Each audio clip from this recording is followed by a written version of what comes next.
भाइयों और बहनों, मैं हूं आपका होस्ट संदीप भटनागर और आप देख रहे हैं मेरा प्रोग्राम भारत की भाषा विद संदीप भटनागर। सबको मेरा जय हिंद। आज का ये प्रोग्राम बहुत सीरियस टॉपिक पे है, जो कि रशिया में जो अटैक हुआ था एक कंसर्ट हॉल में, उसके बारे में। आज उस चीज़ के 10 दिन हो चुके हैं और मैं आपके पास लेके आऊँगा कि उसमें क्या क्या लेटेस्ट डेवलपमेंट हुए हैं आज तक। आज की डेट तक उसमें 139 लोगों ने अपनी जान गंवाई है और 100 लोग उसमें घायल हैं और 96 लोगों का अभी तक पता नहीं चला कि वो कहाँ हैं।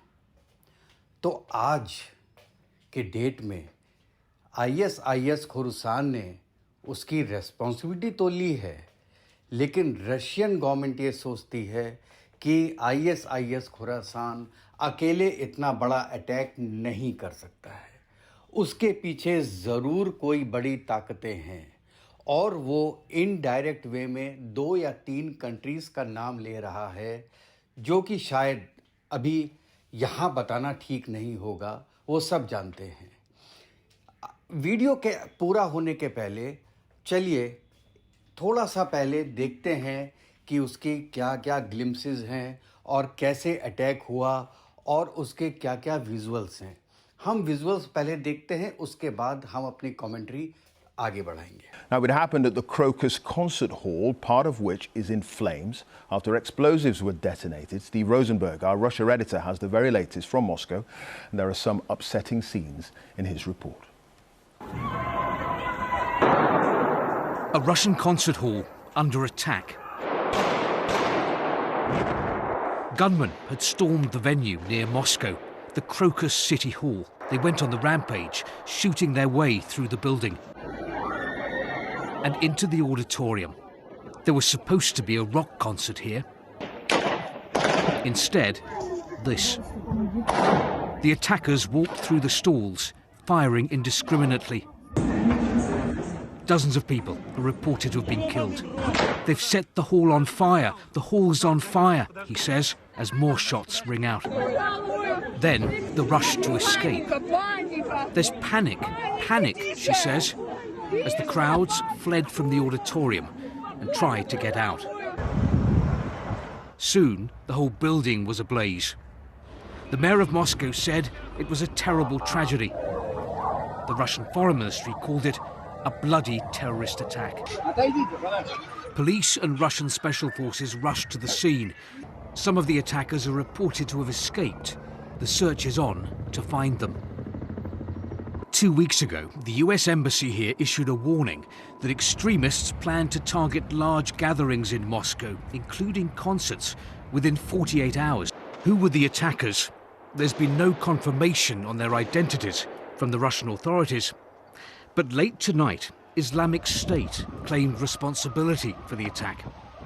The scale of destruction and loss of life is becoming clear after an assault on civilians that has shocked Russia. This attack, and as I mentioned in that report a short while ago, there were reports that Islamic State had claimed responsibility for the attack on the concert hall. The Russian authorities have yet to comment on that.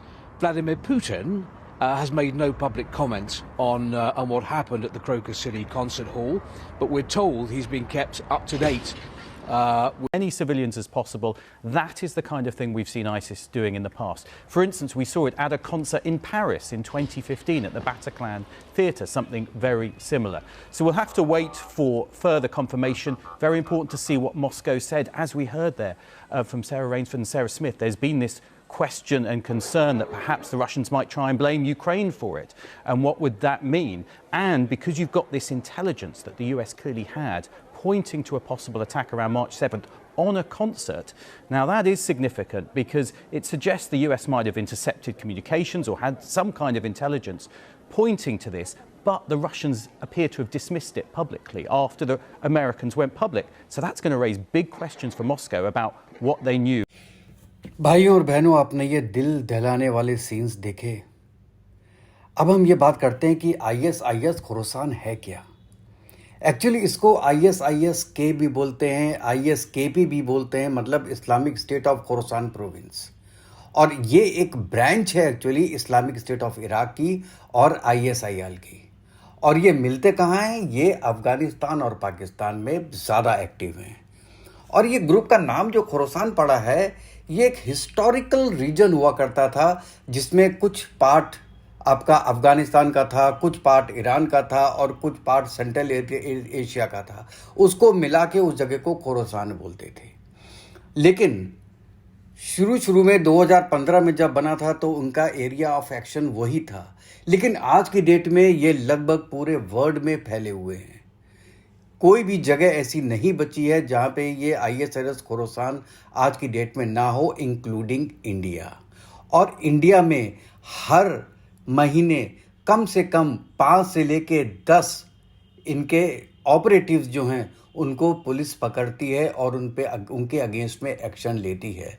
सो हम लोगों को भी बहुत ज़्यादा चौकन्ना रहना है इस चीज़ में, क्योंकि आप जानते हैं कि जिनके ऑपरेटिव सब जगह फैले हुए हैं, जिनके स्लीपर सेल सब जगह फैले हुए हैं, तो वो कहीं पर भी और किसी तरीके से भी ये हमला कर सकते हैं जब तक कि उनको रोका ना जाए। चलिए नेक्स्ट क्लिप में हम ये देखते हैं कि एक्चुअली ये ISIS खुरासान क्या है और ये कैसे ऑपरेट करते हैं और ये वर्ल्ड में कहाँ कहाँ फैले हुए हैं। और ये सुनने के बाद हम फिर आपसे मिलते हैं। जो है ना वो एनालॉजी ड्रॉ की जाती है। जब ये जो कैलिफत जो थी, इस्लामिक स्टेट का जो कॉन्सेप्ट था, ये खिलाफत जब सीरिया में 2019 में इसको शिकस्त हुई, और जैसे ये फिर डिफरेंट इलाकों में ये जाना शुरू हो गई और कहा जाता है कि ये बहुत ज़्यादा एक बड़ी सिक्योरिटी थ्रेट है, पूरी दुनिया में इनका लैंडस्केप है।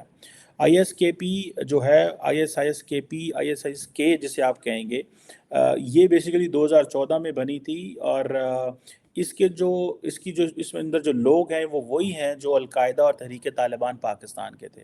और ये वो फाइटर्स हैं जो इसके अंदर हैं, और ये ज़्यादातर वो थे जो जिनको अब डिफेक्टर्स कह लेते हैं, जो किसी न किसी वजह से कहा जाता है कि इसने 2015 के अंदर अपनी जो इस्लामिक स्टेट है उसको अनाउंस किया और इसकी जो अपनी ऑफिशियल एक्सपेंशन है वो खुरासान प्रोविंस जो है उसके अंदर रखी। इनकी तकरीबन 4000 से 6000 के करीब इनके मेंबर हैं।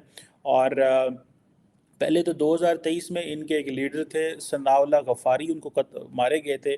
तो उसके बाद कौन इसको हेड कर रहा है, बहुत सारी चीज़ें अभी क्लियर नहीं हैं। लेकिन इसको ISISK कहा जाता है। उसकी वजह ये है, ये जो खुरासान है इसका बेसिकली ये ईरान, अफ़गानिस्तान और पाकिस्तान जो मॉडर्न डे है, ये इसका एक एंशियंट रीजन है जिसको ये समझते हैं कि जहाँ पे कभी हमारी खिलाफत हो सकती थी, ये उसको वहाँ से अपनी एनर्जी, अपनी जो आइडियोलॉजी और रिलीजियस ओरिएंटेशन वहाँ से ड्रॉ करते हैं। जो ISKP है ये सिर्फ खुरासान या इस खित्ते में एक्टिव नहीं है। इसका बेसिकली जो ISIS जो रीजनली बनी थी सीरिया में, ये वहाँ से अपनी डॉक्ट्रिन और सारे जो ट्रांसनेशनल कनेक्शंस हैं वो इस्टेब्लिश करते हैं। कहा जाता है कि इस वक्त ये ISKP जो है ये सबसे ज़्यादा एक बड़ा एक्टिव टेररिस्ट ग्रुप है अफ़गानिस्तान में। और 2021-22 में जितनी भी बड़ी जिसे वो कहते हैं ना 23 में 24 में इसके फुटप्रिंट्स अब पूरी दुनिया में हैं। एक हाल ही में एक डैशबोर्ड देख रहा था कि जिसमें शायद ही कोई दुनिया का ऐसा मुल्क हो जिसमें इनके फुटप्रिंट्स ना हो। बीजिंग में एक हद तक इनके फुटप्रिंट एक जगह पे देखे गए हैं, मॉस्को में है। मैं अभी देख रहा था इंडिया के अंदर।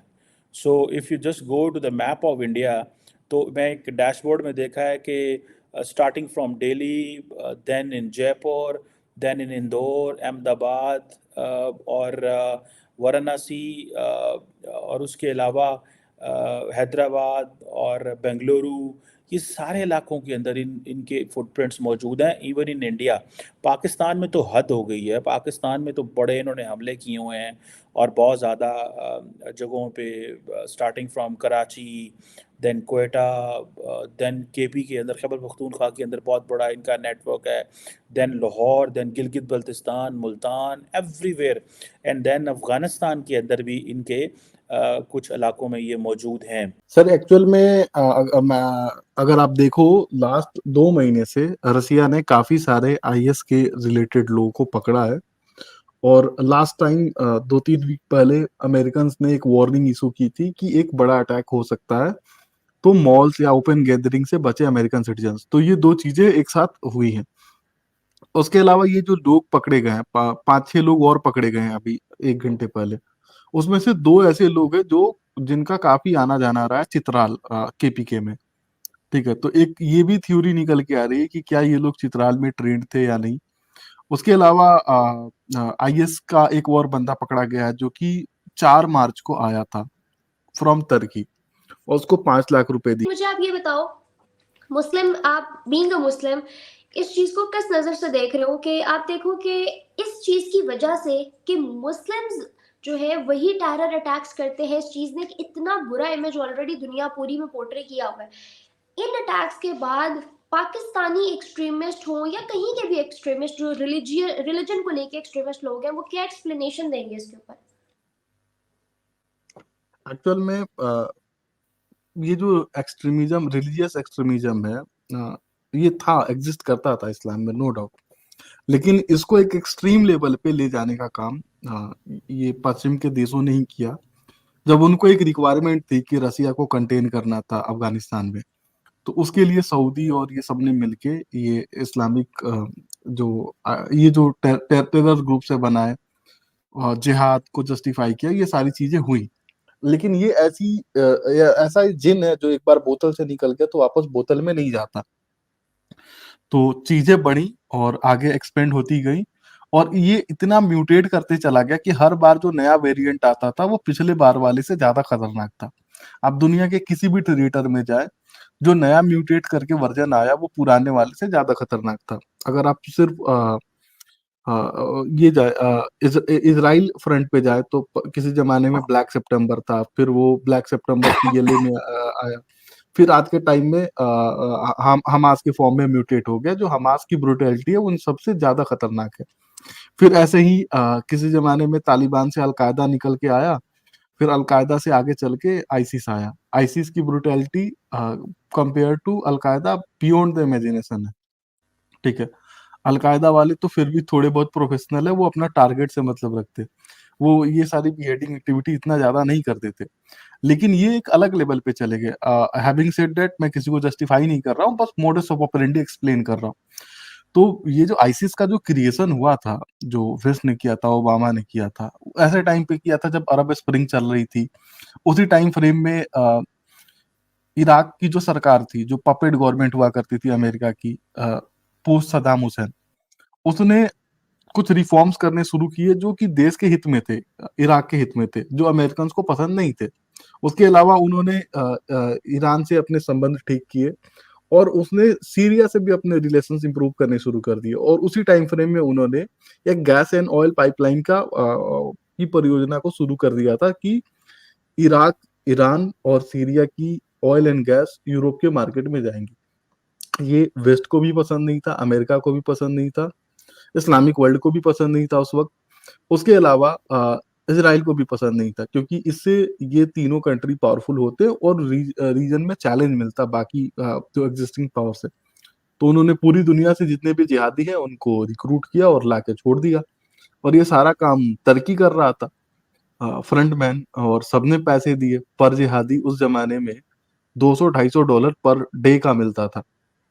और इसके अलावा ये भी एक हिस्टोरिकल फैक्ट है कि किसी भी आईसिस के टेररिस्ट ने इजराइल की तरफ बंदूक करके गोली भी नहीं चलाई। ठीक है, तो ये भी एक हिस्टोरिकल फैक्ट है। आइए आगे 2 छोटे छोटे वीडियो लगाता हूँ। पहले वीडियो में आप ये देखेंगे कि वहाँ पे रशिया में जो लोकल लोग हैं, वो जिन लोगों की डेथ हो गई है उनके साथ कैसी सहानुभूति और श्रद्धा अपनी दिखा रहे हैं। और दूसरे वीडियो में जिस आतंकवादी को रशियन पुलिस ने पकड़ा है वो क्या कह रहा है और वो क्या करना चाह रहा था और कितने पैसे के लिए उसने ये सब काम किया। चलिए देखते हैं ये 2 छोटी छोटी clips.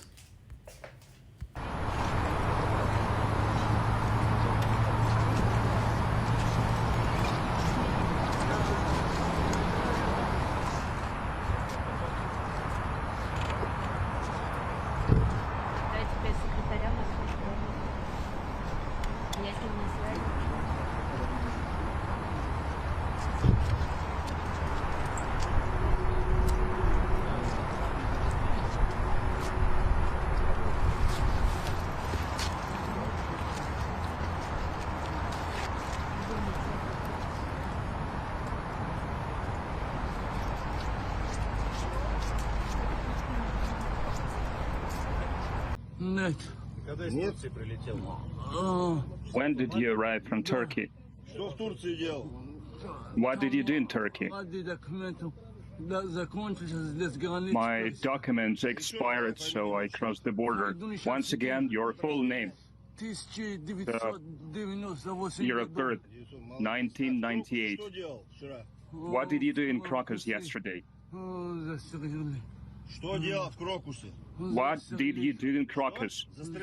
I was shooting. You were shooting? You were shooting who? Why? For money. Money? Let's put him up. For how much money? Some 500,000. 500,000 of what? Of rubles. Did you get it from who? I have received only one half. It was transferred to my card. Where's your card?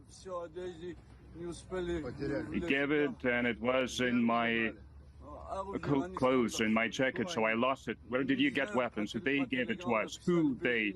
I don't know who they. They texted me on Telegram without names, without anything. How did they find you? You found them or they found you? They texted me. Why did they text you in particular? I don't know. I was listening to... But how come they just offer you to kill people out of thin air? It doesn't happen like this.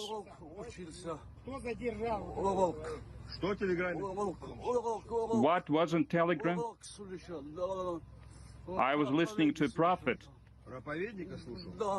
to a sermon. You were listening to sermons, and who texted you? Assistant of a preacher. What's his name? No name, no last name, no nothing. They just texted me. When did they text you? A month ago. Who texted you? Exactly. He texted me, he promised me 1 million rubles. What did he promise you? What did he want from you? He offered me and I agreed. What did he offer? He offered money. For what? Money for what? He offered me to do these deeds for money. What deeds exactly? To kill people. To kill who? He just sent me the location. Did they tell you who to kill? People. What people? Doesn't matter. Anyone you meet there, anyone you encounter, just enter the location, kill people? Yes. Once again, your full name and your year of birth. Born in 1998. September 17th.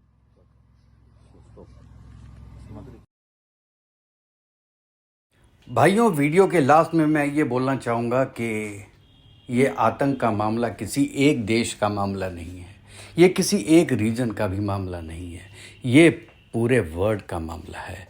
और आज के दिन अगर पूरा world sir जोड़ के बैठे और इसका कोई समाधान निकाले तो ठीक है, नहीं तो हम लोग फिर 9/11, 26/11 इन सब चीज़ों का डिस्कशन करते रहेंगे और इसका कोई सलूशन नहीं निकलेगा। और हम ये प्लेनेट को एक रहने लायक जगह नहीं बनने देंगे। वो चाहे कोई टेररिज्म हो, चाहे वो इस्लामिक एक्सट्रीमिज्म हो, कुछ भी हो, किसी तरीके का हो, जिसमें किसी एक आदमी की जान जा रही है, जिसकी कोई गलती नहीं है, जिसको आप जानते नहीं हो, उस आदमी को अगर मारा जाता है तो ये पूरी इंसानियत का गला घोटने वाली बात होती है। भाइयों, अगर आपको ये वीडियो अच्छा लगा हो तो प्लीज़ मेरे चैनल को सब्सक्राइब कीजिए, लाइक कीजिए और शेयर कीजिए। मिलता हूँ मैं अपने नेक्स्ट वीडियो में। Thank you very much.